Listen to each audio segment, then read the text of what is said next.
Fala pessoal, fazer aí o nosso fechamento da semana, daquela geral aí no nosso mercado.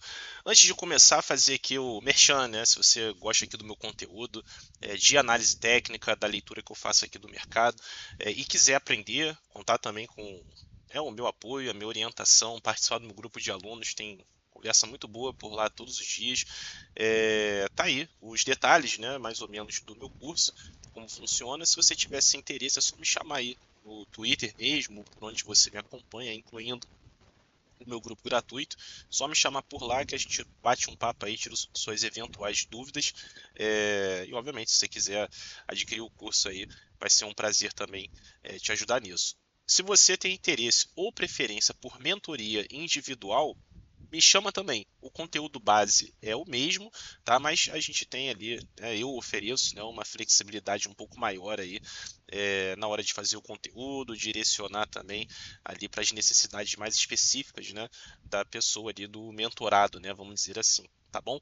E aí eu prefiro nesse caso, né, fazer uma call aí, uma ligação, né, para alinhar, tirar as dúvidas, entender melhor o que você precisa, para aí a gente tentar alinhar da melhor forma possível, tá bom? Eu não tenho tanto tempo assim para mentorias individuais, tanto que nem tenho feito muitas nesses últimos meses, nem tenho falado muito sobre isso, mas tudo se conversa, né? Então, se for assim, melhor para você, de repente a gente consegue alinhar alguma coisa, tá? Vamos lá falar do nosso mercado, né? Começando aqui pelo nosso Ibov, tá? Eu quero falar do gráfico semanal. Tá, vou até retirar aqui os meus estudos, né, os meus traçados de Fibonacci. Eu quero focar aqui num detalhe que eu falei brevemente na semana passada. Tá? Então, o gráfico semanal do nosso Ibov, tá? A gente vem dessa trajetória baixista, né, ou de queda desde o ano passado, quando fez o topo histórico, né, o novo topo histórico. A princípio aqui, né, eu estava observando se a gente iria parar, por exemplo, nas médias, para seguir um movimento de tendência de alta, romper o topo, né, e seguir viagem. Como nós já sabemos, não foi isso que aconteceu. O Ibov, né, perdeu as médias e deu aquela acelerada ali nas últimas 4 semanas finais, né, do ano passado, do ano de 2024. Coincidentemente, né, o Ibov parou aqui nessa região que já foi um fundo, então fazendo um papel de suporte. Deu-se início a um repique aí nas semanas anteriores, que nós chegamos num ponto que eu gosto bastante, né, agora na condição oposta.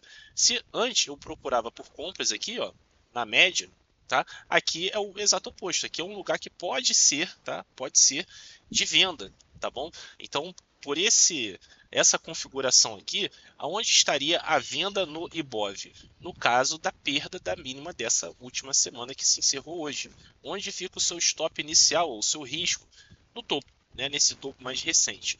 Onde fica o seu alvo? Bom, se a tendência é de baixa, o meu alvo não é apenas retornar no suporte, no último fundo ou numa região já testada anteriormente. O foco é imaginar que a gente vai perder essa região e seguir para novas mínimas, né, ou fundos mais baixos, que é o oposto de quando o mercado subiu aqui em 2023 e fez uma correção. A ideia não era só voltar aqui no topo anterior, era que esse topo anterior fosse rompido e o mercado continuasse subindo, que foi o que aconteceu ali no final de 2023. É o que vai acontecer aqui agora? A gente não tem como saber. O que eu sei é que aqui é um lugar dentro da forma que eu opero ou analiso os gráficos, independente do ativo. Esse é o tipo de configuração que me interessa para quem sabe achar uma oportunidade. Então vamos aqui só para fazer uma breve, né, conta, né? Se eu tenho aqui 3% de risco, ou aproximadamente 3.800 pontos, tá? Só o retorno ao fundo anterior já vai ser algo próximo a 1,5, né? Ou seja, eu arrisco 1 e aqui já teria 1,5 de ganho, tá? Ou seja, pagaria no mínimo, né, o meu risco, ou a mesma coisa do risco que eu assumir. E se o mercado seguir viagem, né, para outros pontos, esse negócio pode ficar melhor ainda. E aí a gente pode recorrer aqui aos traçados de Fibonacci, onde seriam então, se o mercado acionar essa venda, preste atenção, se acionar, porque pode não acionar, o mercado continuar subindo, tá bom? Se acionar essa venda, onde ficariam os próximos alvos, né, se o mercado vir aqui além desses fundos, né, desse suporte aqui importante, tá? A gente vai ficar olhando para 116, 116,5 para começar a conversa. Ou seja, do preço atual aqui, a gente está falando de mais ou menos aí 8 mil pontos. Lembra? O risco é de 3 mil e poucos. 4 mil para arredondar. Então a gente está falando aí de alvo em torno de 2 para 1, ou seja, 2 vezes o risco a subida. Se é isso que vai acontecer, não vai, a gente vai observar, né, e deixar o mercado mostrar isso para a gente. Quando a gente vem no gráfico diário, lembra, a gente está lá no gráfico semanal na média de 20 períodos, uma região que pode ser de venda dentro da configuração atual ali no gráfico semanal. E o que a gente está observando aqui no gráfico diário? A gente tem um topo e aqui se formando, tá? Se formando, não sabemos, um topo mais baixo, tá? E isso pode virar o quê? Um pivô de baixa, tá? Ou seja, desfazendo, né, ou fazendo o oposto do que fez aqui no fundo, tá? Quando o mercado vinha caindo, fez um repique, na hora de continuar caindo, parou no último fundo e aí se iniciou uma reversão de tendência e fez esse movimento aí que vimos, né? O Ibov saindo ali de 119, 120 e vindo beliscar aqui os 127 mil pontos. Então veja, nós temos aqui, por assim dizer, meio que um alinhamento, né, entre o que temos ali no gráfico semanal, que é uma região propícia a vendas, e aqui o gráfico diário se configurando de uma maneira que permite também pensar em venda, ou seja, um pivôzinho aí de baixa, tá bom? Vai cair o mercado? A gente não sabe, né? Mas nessa configuração aqui, eu particularmente prefiro imaginar que o mercado vai ceder mais um pouco. O quanto vai ceder, se vai perder o último fundo mais relevante lá no final do ano, início desse ano, a gente não sabe, vamos acompanhar. Mas aqui eu, em conclusão, não compraria. Eu iria preferir procurar por oportunidade de venda ou então ficaria de fora, tá? Falar do dolinha, né? O dolinha aqui, ó, gráfico diário, a tendência aqui é de baixa, né? Então o dólar fazendo um repique aqui, ó, mesmo até os R$ 6, possivelmente, né, num primeiro momento, pode ser uma oportunidade de venda. Você percebe que o dólar tem um kick do ADX, ou seja, está marcando um fundo aqui, tá bom? Só que agora é um fundo dentro de uma trajetória, é um fundo aqui, ó, dentro de uma trajetória baixista, ou seja, é um repique, um eventual repique, tá? Tava desatualizado aí meu profit, né? Você viu, para de repente retornar na média aqui no 5,93, alguma coisa assim, para aí depois, quem sabe, continuar o movimento baixista, tá bom? Quais seriam os próximos alvos do dólar se ele continuar caindo mesmo após um repique, tá bom? Essa faixa aqui, ó, 5,58, 5,52. É claro, né, que esse 5,76 aqui, 78, pode ser um ponto aí de dificuldade para o dólar, né? Mas uma vez perdido, né, a expectativa é de continuidade aí da trajetória baixista, tá bom? Falar dos juros aqui brevemente, né? Estão ali, né, na minha opinião, consolidados com um leve viés baixista. Você está vendo aí que nessa semana, né, os juros deram uma subida, mas a configuração atual aqui é de uma subida, né, dentro de uma trajetória aqui meio que lateral caindo. Tá? Ou seja, esses juros, né, eles podem vir até aqui, por exemplo, e continuar caindo, ou seja, e aí realmente começar a estabelecer, né, uma trajetória baixista ali de topos e fundos descendentes e caracterizar de forma mais clara ainda, né, uma tendência de baixa, tá? O exato oposto do que a gente viu no ano passado, os juros ali, né, engataram um movimento altista, deram uma parada no meio do ano e depois seguiram novamente naquele rally que todo mundo viu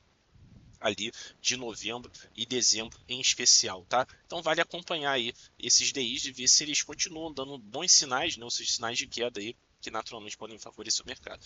Índices setoriais, tá? Não tem muito a falar, né? A maioria esticou bem, sugerindo aí possíveis pullbacks, né? Correções. Eu acredito ainda que pela ótica dos índices setoriais, mesmo que a gente tenha, né, quedas, né, na próxima semana, nos próximos dias, por enquanto pode ser quedas para depois continuar subindo, né? Falando aqui de curto prazo, de gráfico diário. O tempo naturalmente vai dizer. Então, juntando Ibov com índices setoriais, o que eu concluo aqui? Que mesmo que a gente continue subindo, parece que não vai ser agora, né? Parece que o mercado vem ceder um pouco, ou lateralizar um pouco, antes de eventualmente voltar a subir. Tá? Claro, isso é só uma opinião com o que eu estou vendo aqui. Posso estar completamente errado e o mercado sair rasgando a partir de segunda-feira, tá bom? Não é o que eu estou vendo aqui por enquanto, tá? Mercado lá fora, né? O S&P fechou a semana aí 0,24 de queda, nada muito relevante, vai se enroscando aqui, né, no topo, né? Isso sugere, tá, a possibilidade de ter uma correção um pouco mais ampla, coisa que tem sido rara aí no S&P nesses últimos aí 2 anos quase, tá? 1 ano e pouco. Aqui desculpa, pessoal. Aqui no gráfico diário, tá? A gente está vendo, né, um pouquinho mais de detalhe, né? Olha aqui, topos ligeiramente, né, mais baixos. Porém, o S&P não sai daqui do lugar, né? Então não cai mesmo, né? Ou seja, faz uma queda um pouco mais relevante. O S&P tá forte aí, né, mostrando aquela palavrinha, né, resiliência aí, né, tá se segurando, né, vamos ficar acompanhando para ver se esse S&P cede um pouco mais e se principalmente se transforma em oportunidade mais adiante, seja na venda mesmo ou na compra, tá? Os juros, né, seguem caindo, né, o 10 anos, né, então vai desfazendo aqui, né, um viés altista, né, que vinha nos últimos meses. Não sei se vai se manter assim, tá bom? O repique aqui, voltar até o 4,5, 4,6, é uma região bem importante, tá? Ali no final do ano passado, era uma configuração parecida, só que era o 4,30. Eu dizia, né? O repique até o 4,30 poderia ser para continuar caindo, só que passou do 4,30 e foi embora. Aqui eu diria a mesma coisa. 4,5, 4,6, se chegar ali, a princípio é para depois voltar a cair. Mas, obviamente, se rompido, vai ficar ali um negócio bem esquisito aí nesses juros aí, 10 anos, tá? Petróleo, né, passou, né, pelo ponto que na minha opinião poderia ser de compra, tá ali na região de 77, 78 e voltou para onde, né? Para dentro daquela faixa de consolidação que ficou ali de outubro até basicamente o início desse ano de 2025, tá? Que ficou ali entre 75 e aqui o 70, 71. Então, sinceramente, sem qualquer viés aqui para o petróleo, tá bem difícil aqui de assumir aqui um viés, né, direcional, uma expectativa de movimento. Para mim, deve ficar aí consolidando nessa faixa de preço, tá? O minério, né, tá ali na cara do gol para fazer o quê, né? Para romper, né? E quem sabe sair dessa consolidação que já dura aí 2 meses, não, desculpa, né, de outubro para cá, então são 4 meses, né, dentro dessa faixa de preço aqui entre 97 e o 106 aqui, 107, tá? Vai sair agora? Pode ser, né? É o que está aparecendo depois de chegar lá, dar uma lateralizada, aparece aí se arrumando para romper. Então, quem sabe, né, o minério toma um rumo. Se for esse o caso, eu esperaria por esse minério aqui, ó, na região do 114, pelo menos, tá? E no mais distante, aqui a região do 119, tá? Porém, né, é uma consolidação. Rompimento pode não acontecer ou acontecer e até falhar. Se for esse o caso, 97 vai continuar sendo ali possível, né, e provável suporte, tá? Para finalizar, temos o Bitcoin, segue consolidado, né? Então também são aí 3 meses, né, dentro desse range 107 mil com 90, 95, qualquer coisa por ali, tá? Não tem aqui, na minha opinião, qualquer sinalização de que vai sair dessa faixa de preço. Em algum momento vai sair? Com toda certeza, né? Antes do rally ali no final do ano passado, o Bitcoin também ficou um bom tempo consolidado, meses consolidado, até que saiu e fez aquele rally que todo mundo viu, né, quando foi lá fazer uma nova máxima histórica, tá bom? Mas até que isso aconteça, tem que ter paciência. Obviamente, se você tem alguma posição, tá comprado, bom, define aí, né, uma região de preço para você de repente sair da compra ou reduzir um pouquinho, alguma coisa do tipo. Tá vendido? O oposto, né? Define aí uma faixa de preço onde se passar você vai pular fora da venda para você não ficar segurando essa bomba na mão.